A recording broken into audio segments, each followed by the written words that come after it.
Merci. Bonjour à tous. Il faut appuyer dessus. Non, le micro marche, ça va.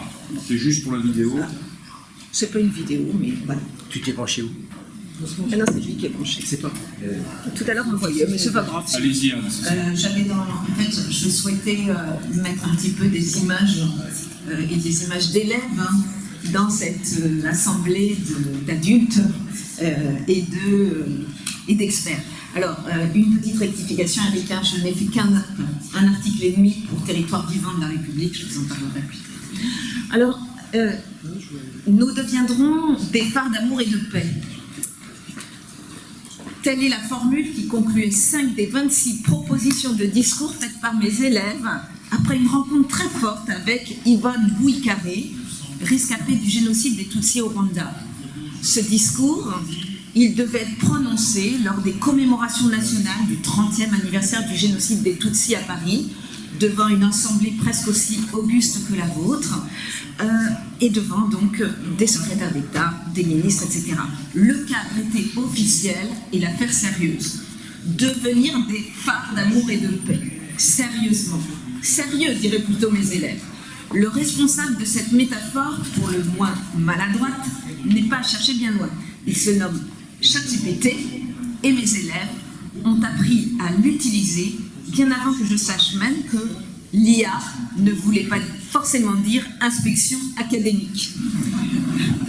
Le texte conçu par ChatGPT, repris sans distance critique, sans travail, sans souci d'amélioration, sans référence concrète aux témoignages d'Yvonne, aux émotions suscitées par lui, aux enseignements qu'on pouvait en tirer, procédait par généralité et vérité péremptoire.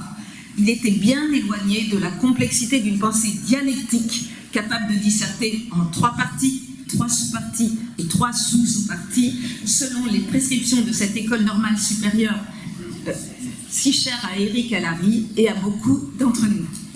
Confondant l'outil et la réflexion, mes 5 élèves avaient demandé à l'intelligence artificielle de travailler, mais surtout de penser et de restituer une expérience à la fois collective et individuelle, et de penser à leur place. L'intelligence artificielle n'était pas encore en mesure de le faire, elle le sera peut-être un jour. Vous nous éclairerez là-dessus. Faut-il en conclure pour autant que la jeunesse ne sait plus travailler, que tout est fichu et que rien ne va plus dans le monde de l'école du XXIe siècle? Avant de répondre à cette question, je voudrais quand même préciser un peu d'où je viens. Donc de l'école, je ne connais que le lycée. Je la fréquente en tant que professeur agrégé d'histoire depuis 1991. J'ai le privilège d'avoir été formée par notre présidente.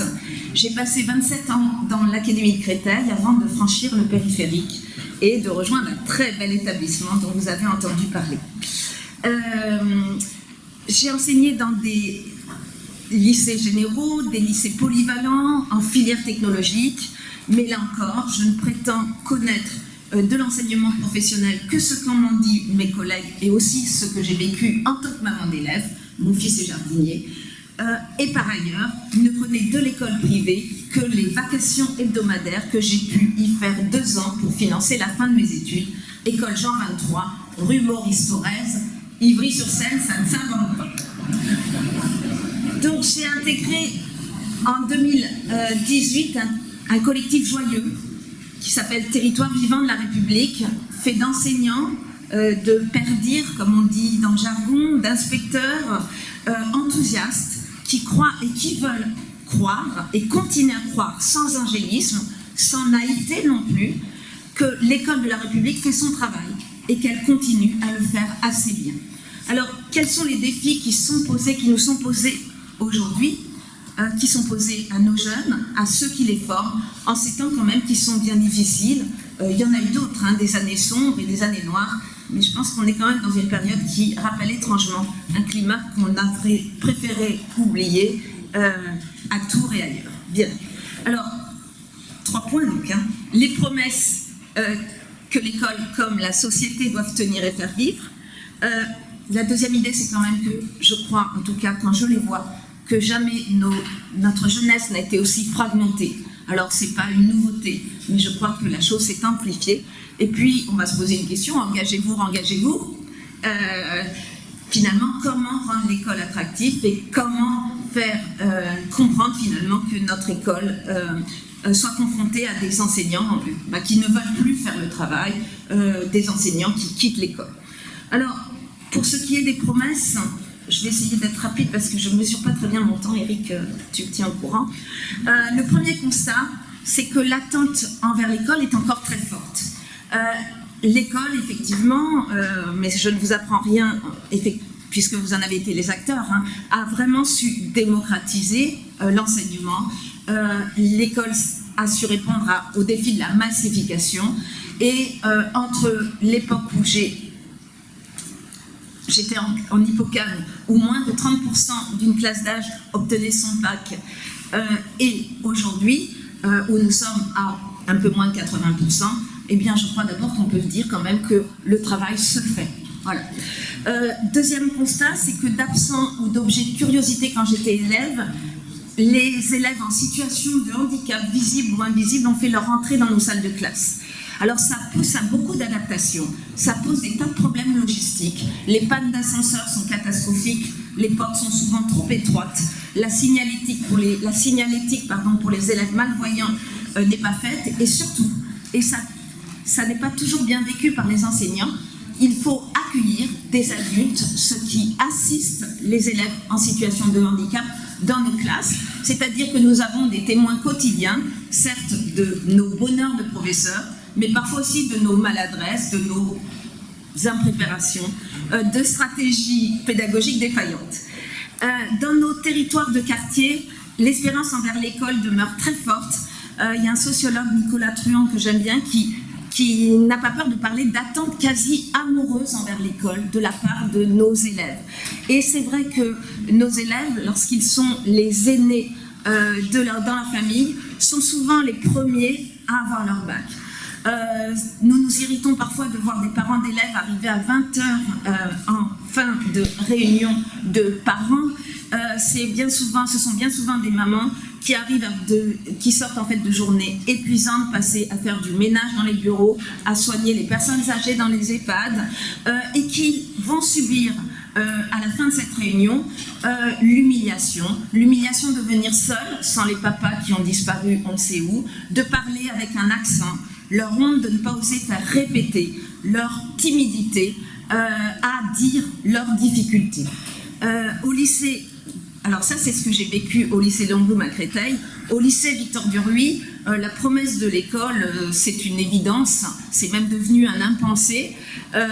Il va de soi que mon fils fera des mathématiques en spécialité, qu'il aura son bac et qu'il l'aura avec mention très bien, m'a dit avant-hier le papa de Théodore, dont vous allez beaucoup entendre parler, professeur agrégé de mathématiques dans le 5e arrondissement, qui ne comprenait pas du tout les réticences du conseil de classe, a validé une orientation en spécialité mathématiques dans une discipline donc, où Théodore n'a jamais eu plus de 9 sur 20. Et Théodore va faire des mathématiques. Son père connaît le système, il connaît les textes, il fera intervenir qui de droit pour mettre le proviseur au pas. Théodore verra aussi son papa contester la moindre note inférieure à 12 en première, parce que Théodore et son papa savent le poids du contrôle continu dans le bac réformé depuis 2019, mais surtout le poids de ces notes inférieures à 12 pour Parcoursup.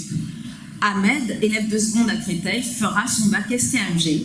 Sa famille nous dira sa reconnaissance, puisqu'il sera le premier à avoir obtenu son diplôme de fin d'études du secondaire dans la famille. Alors c'est le premier point, donc cette école, effectivement, qui tient ses promesses, mais avec des attentes qui diffèrent et un positionnement tout à fait différent, je crois. Et ça m'amène à vous parler de cette fragmentation que nous connaissons aujourd'hui. Alors cette fragmentation, elle n'est pas nouvelle, mais je pense que jamais quand même nos jeunes n'ont gravité dans des univers intellectuels, spirituels, matériels. Appuyez sur le bouton. Il a déjà lâché la batterie aurait lâché. Merci. Excusez-moi. Problème technique, il y en a plusieurs aujourd'hui. Donc, je vous disais, nos élèves, ils gravitent dans des univers intellectuels, spirituels, matériels, mais aussi un monde de représentation qui me semble radicalement différent. Et c'est là que l'école doit jouer le rôle de les faire se rencontrer.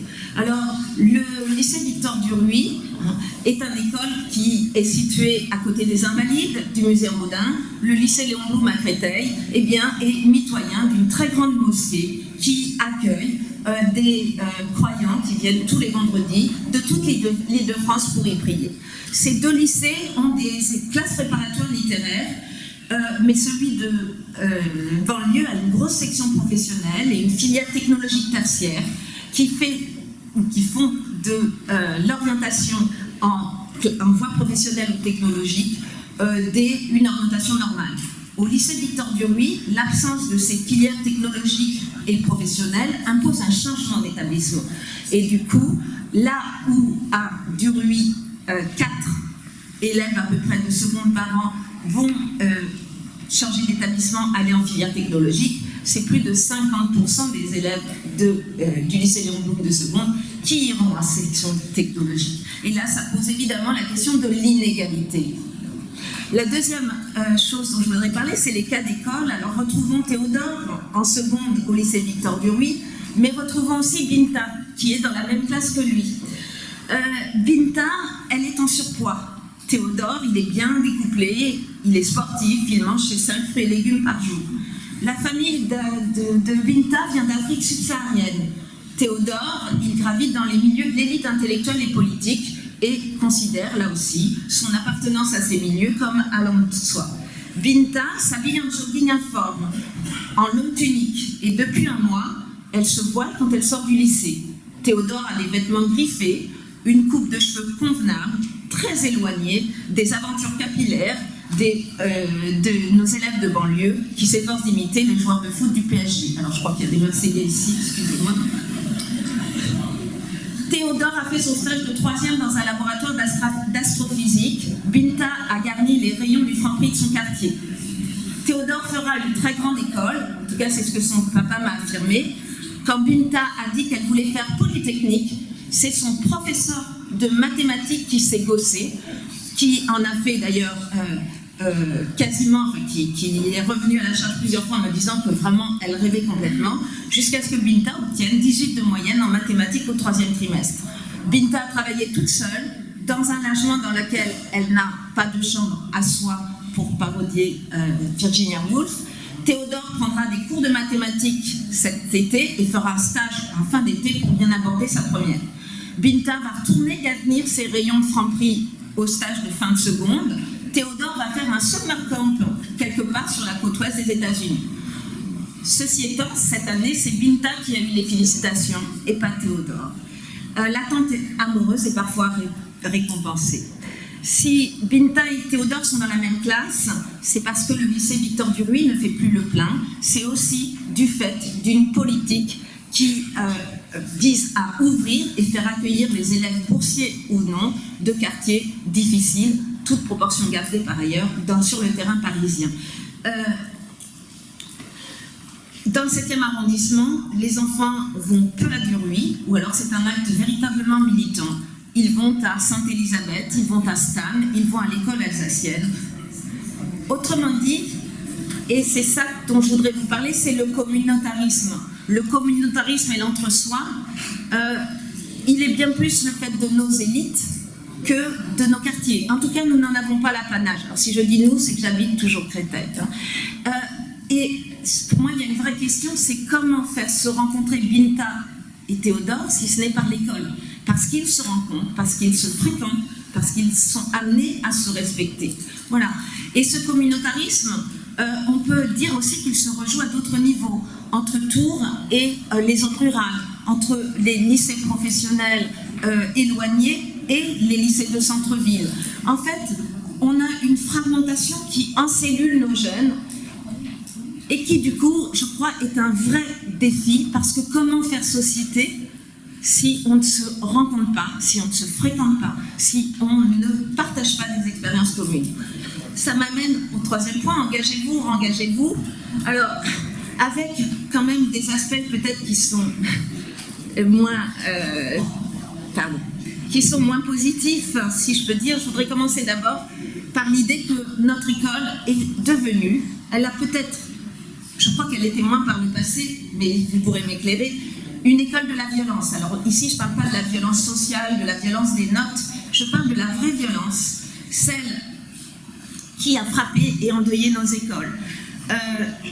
Si nous n'en sommes pas aux tueries systémiques par fusillade en millions scolaires, telles que les États-Unis les connaissent, nous avons conscience depuis l'assassinat au Zaratora en 2012 à Toulouse de 3 enfants d'un père enseignant que l'école n'est pas un sanctuaire.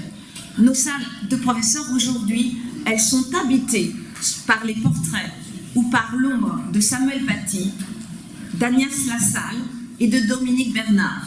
Nous savons notre obituaire et cet obituaire pèse lourdement dans l'ambiance des salles de professeurs mais aussi dans les communautés éducatives. Nous n'aspirons pas au martyr, nous subissons des réformes dont nous ne comprenons pas toujours pourquoi elles se superposent aux précédentes qui, elles aussi, devaient sauver la jeunesse, l'avenir de l'éducation nationale et l'école. Nous n'avons pas accès au bilan, aux évaluations, aux édits des réformes précédentes qui peut-être ont été faites ou pas. Nous ne comprenons pas toujours pourquoi, là où le module était l'alpha et l'oméga des années 90, pourquoi il a disparu brutalement au profit d'autres types de dédoublement. Le sentiment dominant chez les vieux enseignants, j'allais dire les vieux briscards, varie finalement souvent entre lassitude, sentiment de déclassement lié à, je dirais, la perte de réputation dans la société, mais aussi tout simplement au gel du point d'indice qui, là, connaît une ère glaciaire depuis tellement de millénaires qu'on ne sait plus trop où on en est, et finalement, qui ne vont pas, alors soit qui démissionnent, mais quand on est un vieux professeur, on se dit qu'on va encore tenir quelques années, mais 64 ans c'est long, soit effectivement, d'accord, qui vont se signaler par un moindre engagement auprès des élèves. Et c'est là que, je crois, c'est là que tout se joue, parce qu'effectivement, nous sommes confrontés aujourd'hui, non seulement à des réformes qui remettent en cause notre savoir académique, qui sait parmi vous ce qu'est l'HGSP ou l'HLP, qui occupe quand même 6 heures par semaine nos élèves. Donc, la NSI, ces acronymes de spécialité qui ne correspondent pas aux formations universitaires dispensées. Deuxième enjeu, ça amène du coup à se former. Et la formation continue, vous le savez, et je ne vais pas épiloguer, mais est aujourd'hui véritablement mise à mal. On nous demande de nous former pendant les vacances scolaires. Les stages seront dispensés dorénavant. Je suis professeur relais au Muséum d'histoire naturelle. Je suis fortement incitée à proposer des modules de formation le mercredi après-midi ou pendant les vacances. Alors, face à des professeurs épuisés, ce n'est sans doute pas la bonne solution. La difficulté étant que nous avons besoin de nous former impérativement au numérique, en comprenant que le numérique, c'est un outil, qu'on ne peut pas, à mon avis, l'éliminer, que les écrans font partie de nos vies et qu'ils doivent faire partie de l'école, mais qu'il faut apprendre à s'en servir, que ça fait partie des dispositifs d'enseignement. Et qu'on peut former l'esprit critique aussi bien en se confrontant aux vérités alternatives, en se confrontant à l'intelligence artificielle, que en travaillant sur des articles ou des textes. Et l'un n'empêche pas l'autre, on peut faire les deux. Dernier élément, pour finir, d'accord. Donc ça n'empêche ni de lire ni d'écrire. Je crois profondément dans la pédagogie de projet. C'est ce qui marche, c'est ce qui fédère, c'est ce qui stimule. Nous avons besoin de bombarder les jeunes de culture, ils ont besoin qu'on les bombarde de culture. Ils ont besoin qu'on ouvre les murs de l'école. Alors, il m'arrive de faire court, hein. Si j'ai choisi ces quelques photos, c'était justement pour montrer des élèves hors les murs. Ils ont besoin de rencontrer des intellectuels, des artistes, des scientifiques. Ils ont besoin de vous rencontrer, vous, je crois, qui, non pas dans une relation qui serait verticale et descendante, mais véritablement dans des échanges. Aller au musée, aller à Bruges, Berlin, Barcelone, faire des pas de côté, décentrer l'enseignement, ça permet effectivement la transmission des savoirs, mais ça permet aussi de construire cet universalisme auquel nous sommes si attachés et qui est menacé. Ça éviterait aussi bien des chagrins d'école, et je vais finir là-dessus. Merci beaucoup.